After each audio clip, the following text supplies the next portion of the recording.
Lebih dari seronok, sangat seronok lah senang cerita. Sebab memang dari first class saya Puan Mastura pun saya rasa macam ada chemistry dia kan. She managed to keep things interesting. So like when students study, we don't feel sleepy or we just don't zone out. It was very fun. It managed to keep me on my toes every time. Selain daripada Puan Mastura, Puan Nafisha dan Miss Yap juga ada dalam kelas ni untuk mengajar kami.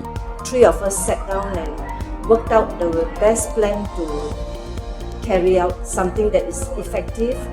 So bila kita bagi kerja berkumpulan, so rakan yang lebih faham dia boleh bantu rakan dia yang lemah. Beban cukai pengeluar lebih besar daripada beban cukai yang ditanggung oleh pengguna. Cukai itu ditanggung oleh pengeluar sahaja. Pengguna tak wujud.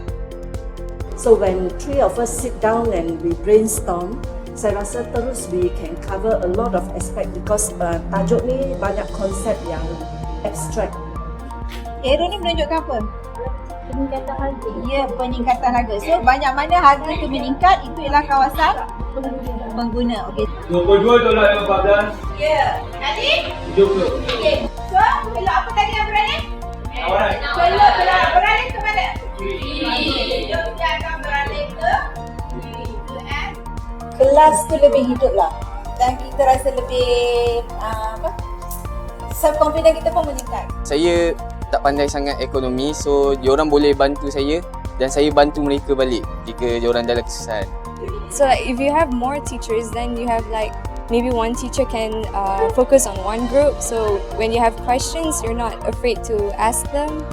Kita orang kena pantas, kena cekap, buat kerja semua and present.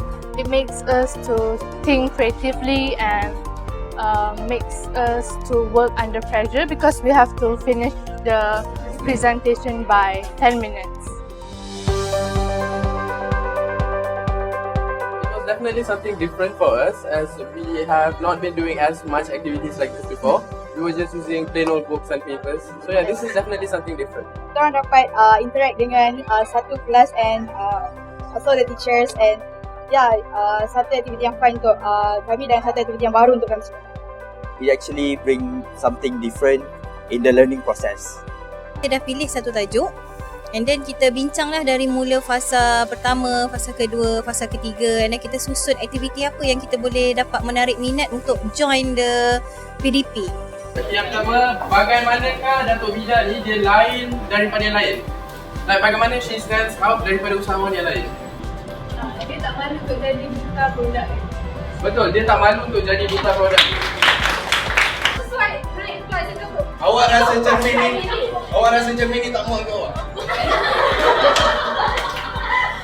Kalau tak berjaya? Saya penjara. Oh. Saya buat.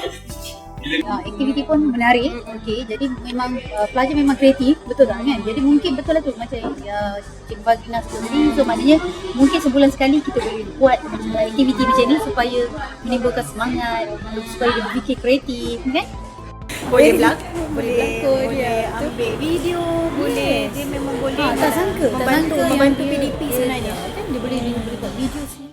You know, instead of just facing like books the whole day, we actually get to talk and learn to do the things that we will do out there later in life. And actually we experience what we learn, what we taught in school, not just opening books and just read and then exams.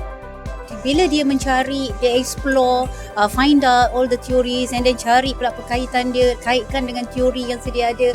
Jadi dia akan lebih faham compare dengan kita spoon feedkan pelajar. Maknanya kita beri, okey, belum tentu dia boleh terima. Kita pun sebagai guru sebenarnya surprise tau apa yang student boleh buat sebenarnya. Kita bimbing dia. Tapi bila waktunya tu dia boleh bagi lebih daripada apa yang kita nak.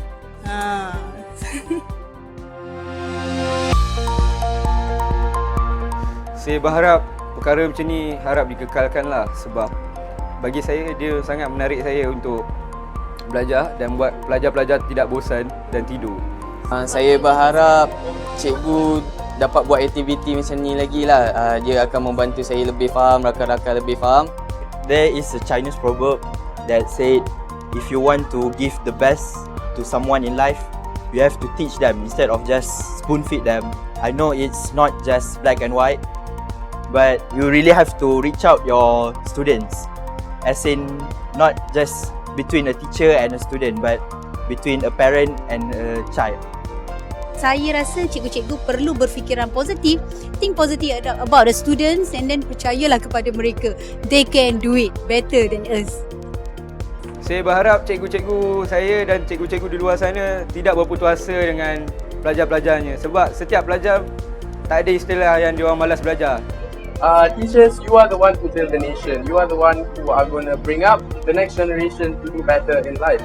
And I do hope that you guys keep this spirit going and you have this fire in you to actually help educate the nation towards a better life. Thank you very much, teacher, for teaching me and keep us motivated all the time. Thank you, teachers.